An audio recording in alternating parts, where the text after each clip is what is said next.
And we're live. Oh, we don't have to wait. Oh, right. We do. Came so fast. I forgot. I'm going to be honest. I made a thing.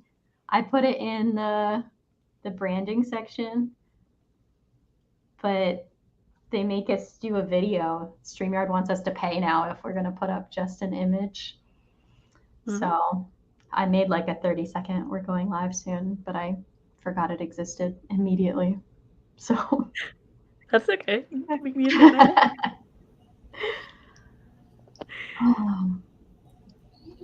I think at the 50-second is where we determined it kind of comes in. Yeah.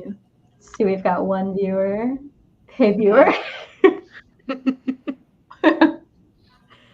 Hello, welcome to our Writing Craft Book Club. Good to see you all. We're going to be discussing our takeaways from two different chapters, the chapters 3 and 4. If you didn't read all the way through, that's okay. But yeah, we are excited to dive in. But before we... Oh, no, not just you, Belle. We've got Andrew, too. Hello to both of you. Welcome. But just to give a little heads up, we might have like a shorter chat depending on how much everyone has to say.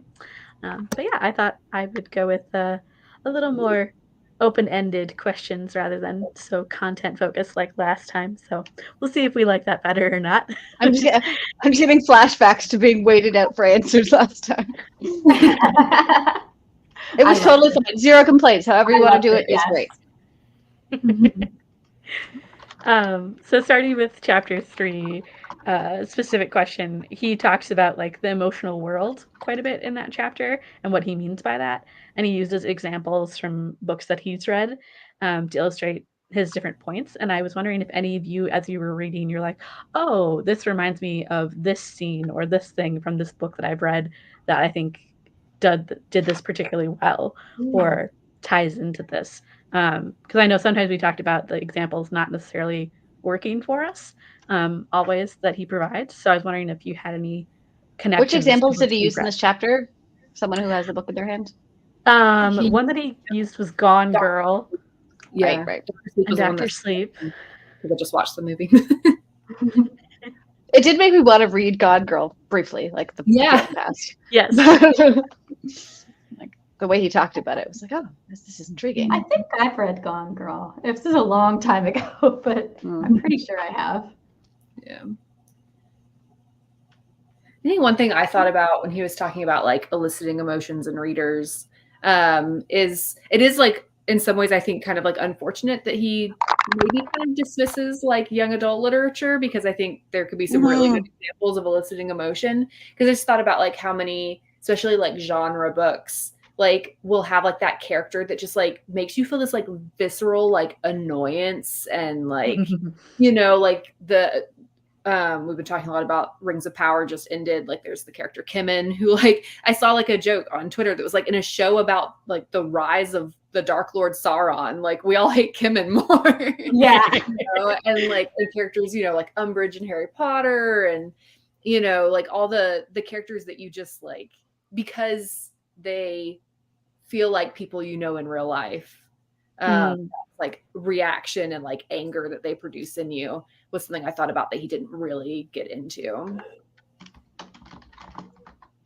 Yeah, that's a fair point. He talked about.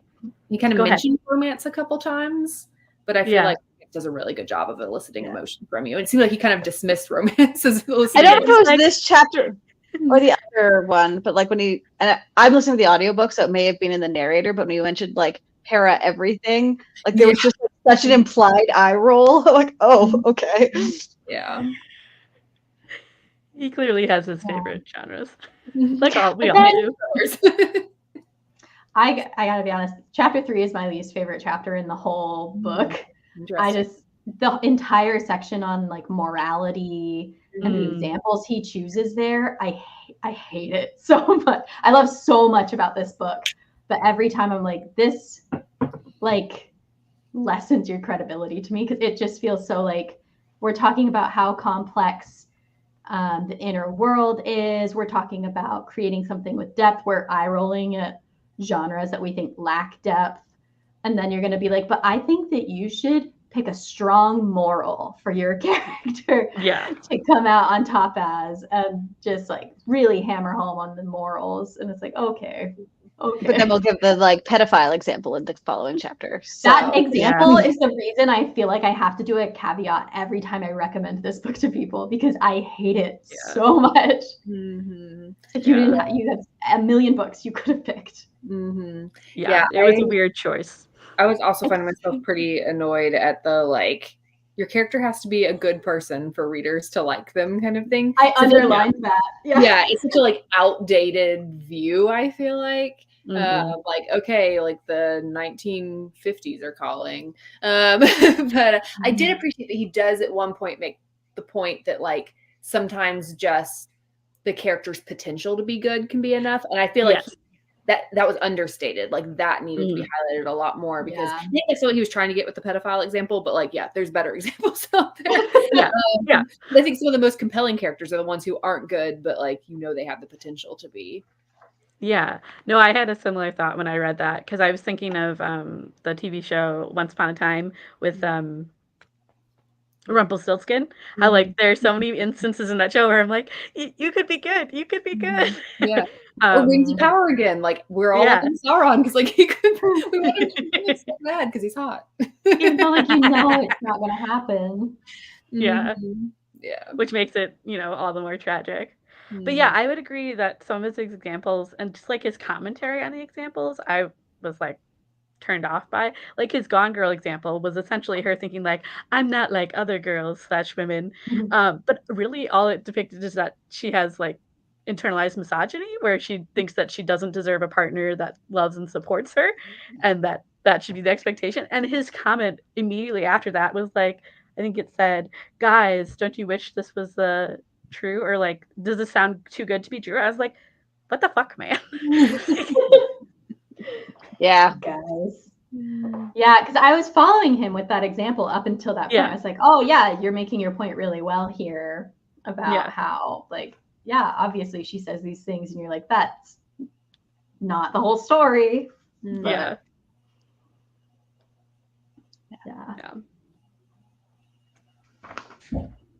What did you find? Oh, go ahead. Oh no, you go. No, you go. While I had a lot of problems, I do like chapter 4 a lot more than chapter 3, but I do still like the exercises in this one. Like I particularly liked like use your protagonist's feelings to mislead the reader about something, or instead to convey the honest truth. Use I am to create uneasiness. Use I am not to create doubt. I think that's like a fun thing you could do. In your story. I was like skimming through the exercises because I was just trying to do the reading, but like I was like, oh, I want to try some of these because I feel like it would help to like add some depth. Yeah. It kind of leads into my next question, which is what did you find interesting or helpful in these chapters? So I found it was interesting when he was talking about musicals in chapter 3, because I have always bought into that, like the I Want song can be helpful for determining what your character wants and like writing that emotion. And then he's like, the I Am song, which I had not known was a thing. And I don't know if it's common amongst it, or he was just like, here are songs that have declarative sentences like I am the walrus. Yeah, definitely thinking back on it, I feel like there usually is like an I Am song at the beginning to like introduce the main character. Yeah, and when I think about it, I tend to, if I'm trying to get in a particular headspace to write a particular emotion, I do search out certain songs. So I find it interesting that like with music and songs and musicals, we can get right straight to the emotions more quickly.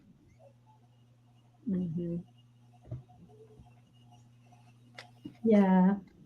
I liked go ahead, Kelly. I was going to read. So Nicole said, I thought Gone Girl was a good example because I remembered how much I enjoyed that twist. And he pointed out the groundwork that went into it. And I want more of that, of like just taking time to break down why things work and like the layers to it. I find that really interesting.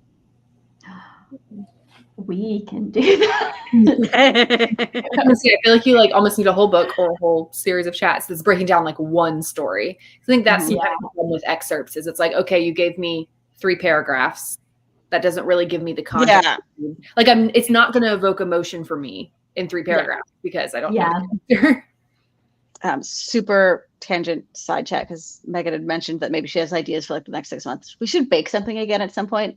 Just throwing it out there. Yes. Okay, I'm gonna write that down really quick. Please hold for this important interlude. Yeah, this is really important. I know.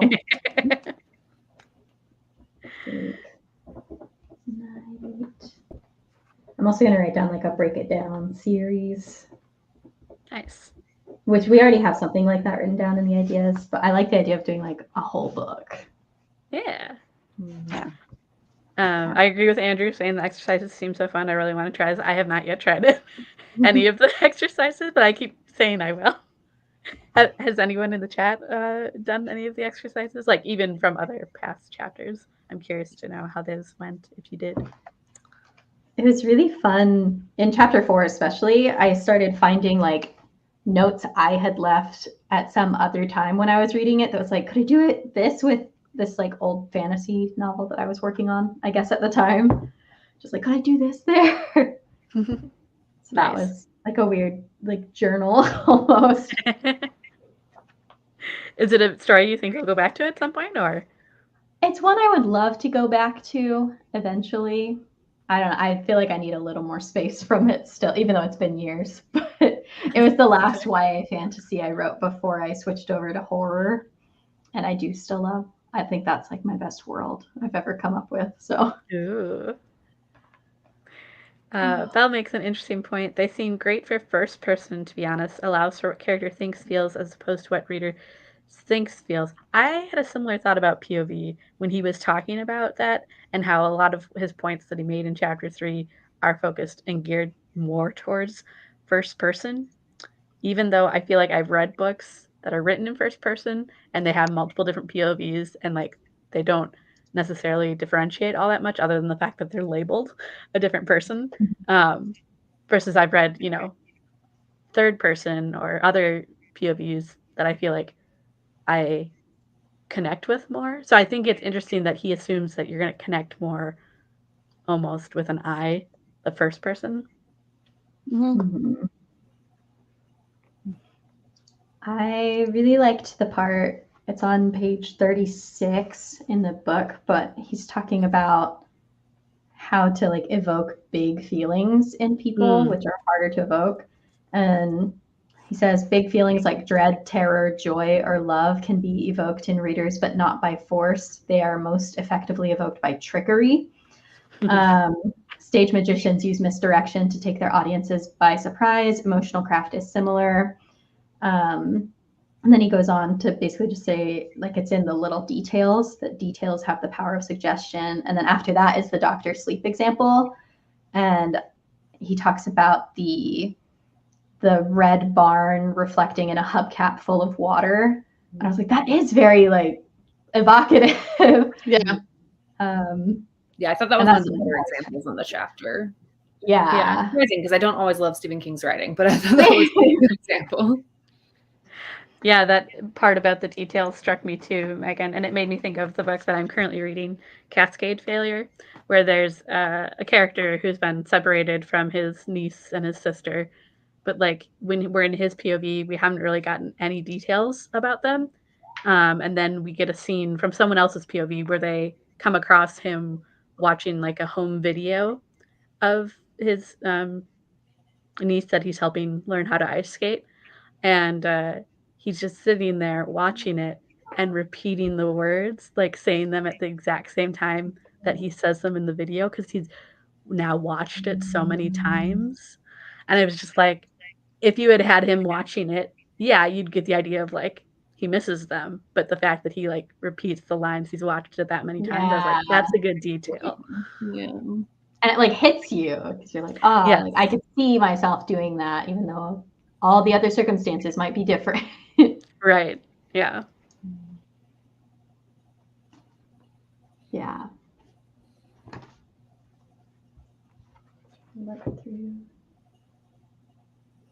Yeah, I put 3 stars next to the entire small details equal big emotions exercise list. I think those are all great. Let's see if I can pick a favorite from them.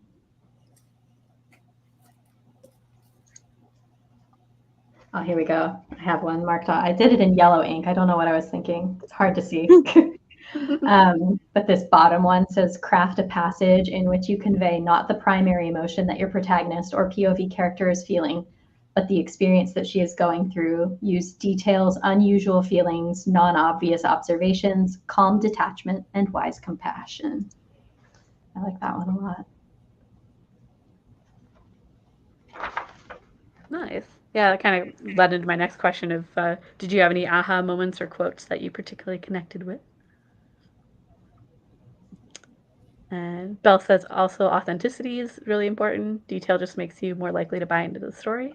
Yeah, for sure. Yeah, feels like it made me appreciate to like a level that detail in emotions like this do so much more than worrying too much about details in your setting or like character descriptions, and like I think thinking of like the weight of where those details matter is probably different than what I would have like if you asked me about it.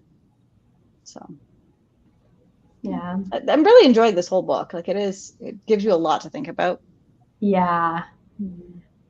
I also really loved emotional mastery number 5 exercises. I'm just quoting all the exercises. But he does choose a small but meaningful moment in your story. From whose POV are you writing this moment? What does he feel about what is happening? Okay, discard that. Instead, write down a contrasting feeling that your POV character also has. Make the contrast sharp, ironic, forceful, principled, passionate, or in any other way a challenge to the reader's own feelings. So he talks about like you would expect them to react one way, but then they react a different way that like surprises the reader. I really like. Obviously, you wouldn't do that every time, but yeah, I really like that. I did have the thought with the exercises in these chapters, which I didn't necessarily have the first time around. Of like, I think it takes some skill to learn when to apply which exercise to which emotional moment. Because like some of these he suggests, I'm like, well, you're not going to do that every time. Like you're going to do that in one specific instance. Yeah, I find that one. Figure out what those emotions are that you like really want to pull to the surface. Because one thing I thought about reading the chapter, he didn't quite make this point, but it made me think about it, was because he starts off talking about like wanting your readers to feel the emotions. I think that's valid, but I don't think your readers always need to be able to feel the emotions that your character's feeling. Sometimes it's really more a matter of the character's emotion just needs to make sense in the moment. And so figuring out like what are those big emotions that you do want your reader to feel, and applying some of these like exercises to that, where sometimes it's okay to just say like your character's scared right now or heart is pounding. Yeah, I think this one in particular is great. In my mind, it's great for like a horror novel, like a midpoint twist, like something big has just shifted and you like just throw it into contrast even more.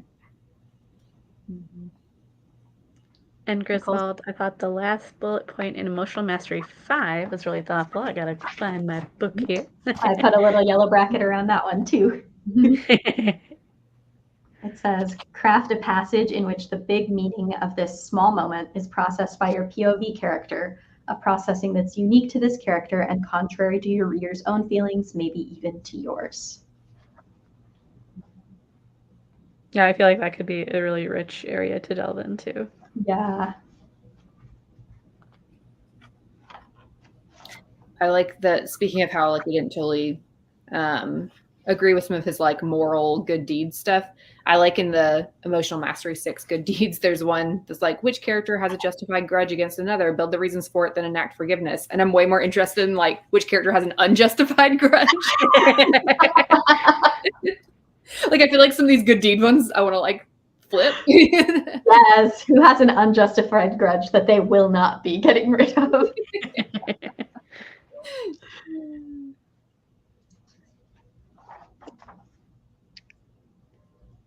Yeah, I think once we get into the morality section, I just have written down at the bottom, I don't think this works. I do like in those same exercises, there's the beginning of it is like, what's a good thing your protagonist finds really hard to do? Then like that even and harder, but then they have to like make the choice to do it at the end. I'm like, that's like an interesting way, and I think could work well. Yeah, that's a really good one.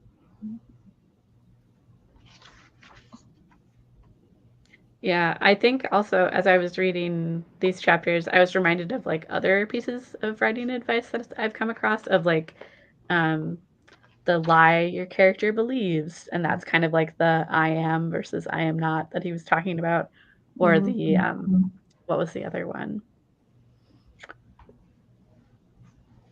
Oh, it was about like arcs of like a scene, and it reminded me. I think it's Robin Lefevers who talked about how a scene should either move the plot forward or it should somehow show a change in the character from like the beginning of the scene to the end of the scene, even if it's not like a huge jump, which I thought was interesting because he was talking about how a lot of times when you see a change in a character, it is a jump in his opinion.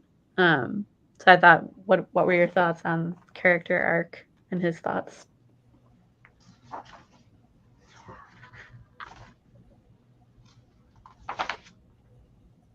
Trying to find my notes.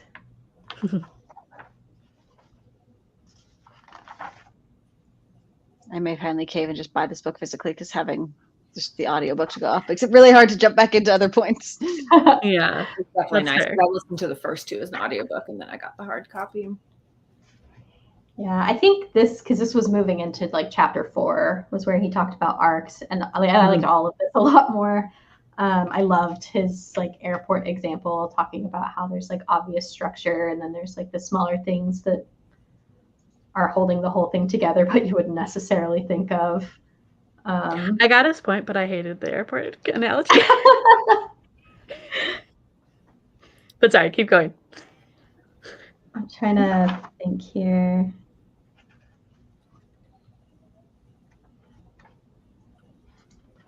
I didn't finish the assignment. That's okay. I did chapter 4 and didn't finish it. Scandal. No, I took a nap instead. Sometimes the rest wins out. Yeah. Yeah. Belle says, go ahead. I think I just like really liked the part where he's talking about kind of contextualizing what gives our lives meaning, and it's not just these like little things, and how we like give significance to small like events in our lives. And he said like we are stories, and just kind of talking about how you might fear an info dump when you're trying to add this contextualization to your characters for their arc, but that it's not necessarily like you can work with that. Yeah. Belle says, I feel like it speaks to making sure each scene has a purpose. Yeah, I would agree with that. Yeah, I only read like the first couple of pages of this chapter, but I do like that he starts out, because this is like such a thing that like we all start out with as writers, which is like the like list of character info, and then like he goes into like more like deeper questions, and I like how he says like we aren't just resumes, we're stories.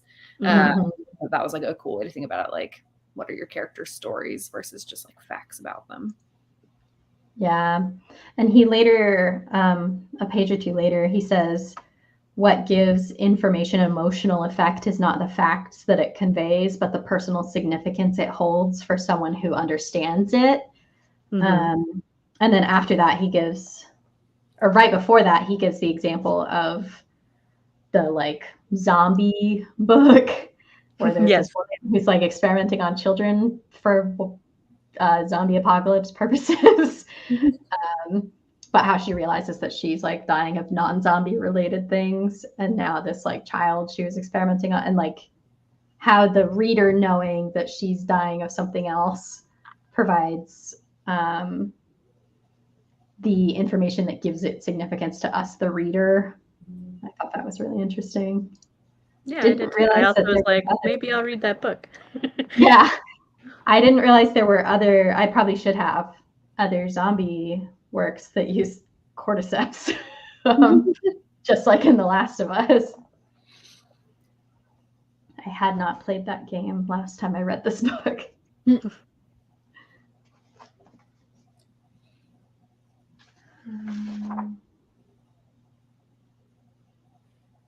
I'm sure the novel about the women in Italy, I'm sure it was a great example, or it's a great book. It didn't work for me as an example. I was like, okay. Yeah.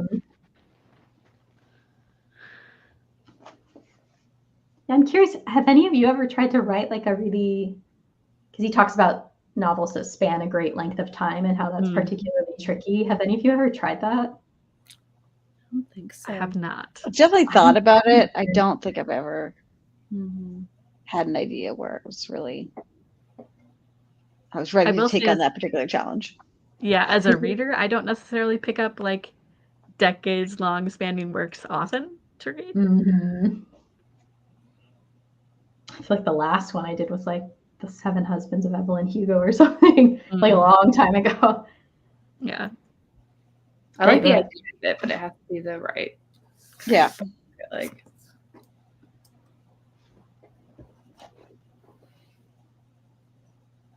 Yeah, and I liked this part at the end where he says meaning lifts at the end, right before Emotional Mastery 8. Says meaning lifts the mundane to new levels, and with it our feelings. So when a character is struck by the meaning of everyday things, we can't help being struck by that character. That was like honestly the biggest takeaway I think for me of this whole chapter.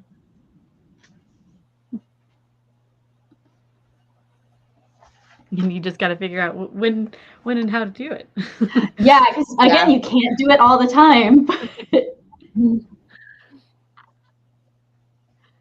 M. Griswold says, I like the tension versus energy section. Ooh, I did too.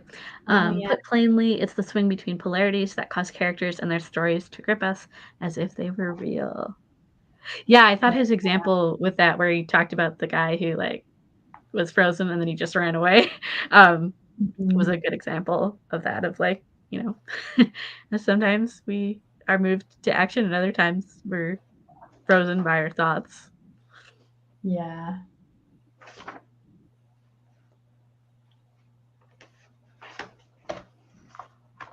He talked about how, in that same section, how crafting polarity swings often means like shifting your characters into high gear, like stuff is happening and now they actually have to do something about it.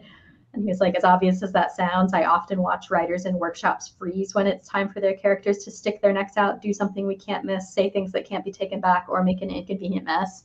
I felt attacked by that. Yes. Okay. Have you been in my works in progress, Donald?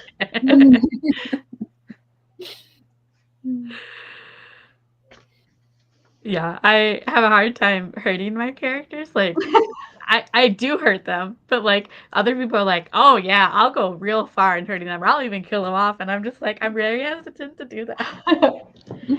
Or like sometimes they have to be mean, and I would rather like just walk into the sea than be overtly mean to someone. It's like awkward to write. Yeah. Which I think he has some comment where he talks about you have to be at ease with unease. And I was like, I feel a little called out there because I'm always at unease and not comfortable with it, Donald.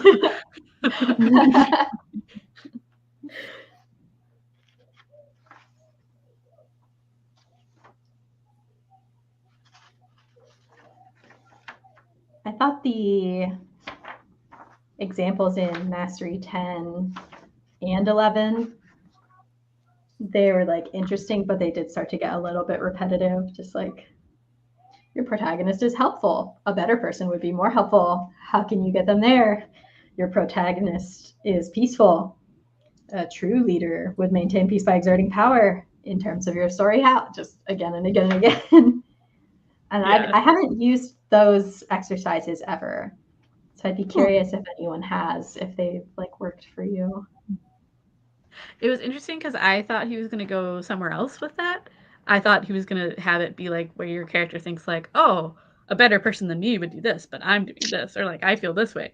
But he didn't go that route, which is interesting because I think he kind of used something about that in an earlier chapter, where like you have the character think about what a better person would do. So it's interesting that he has a different takeaway here that, yeah, like you didn't necessarily connect with. And Grinwell says, it's insights like that, I'm assuming referring to us feeling called out, which let me know I should trust him because Mr. Maass gets us on every level. Except for the Gone Girl one.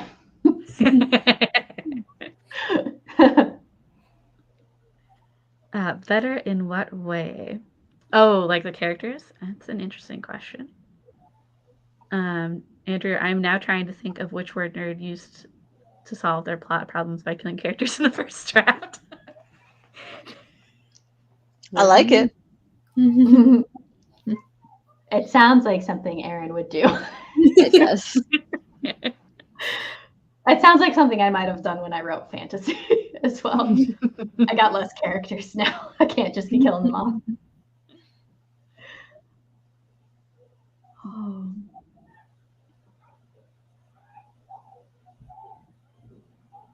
Because, yeah, Belle, your point kind of gets into the morality again of like different situations, different morals. Mm-hmm.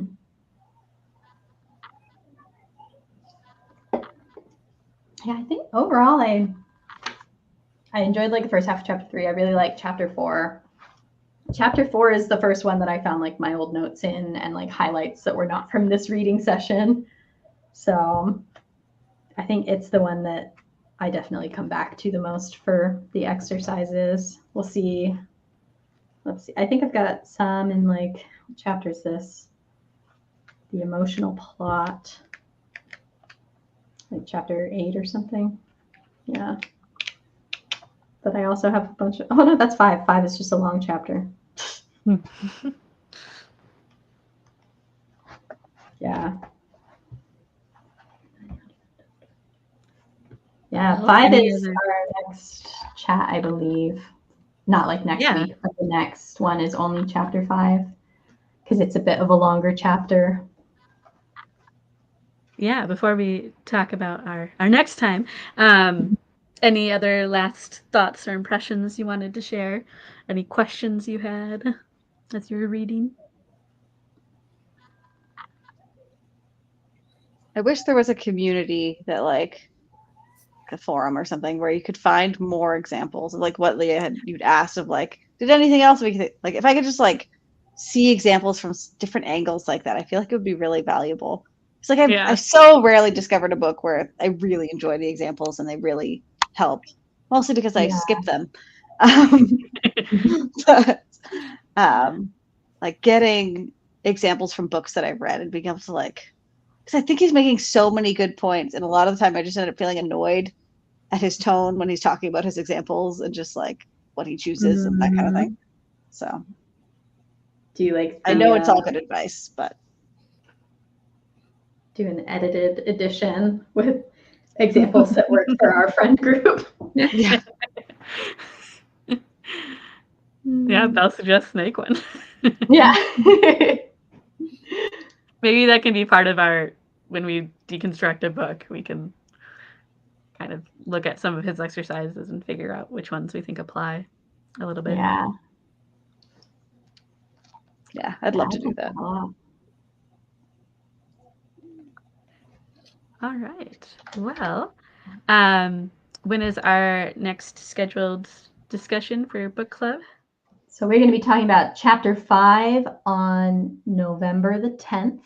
So that gives us like a month and a few days to read chapter 5. It's about the same length, I think, as this section was. Pages. Yeah, and next week we are going to just take a week off. It's Canadian Thanksgiving. I'm tired from the September chats. So we're going to take next week off, and then we will be back on, what week is that? October the 20th for write-in. And good. Yeah. thanks for joining us.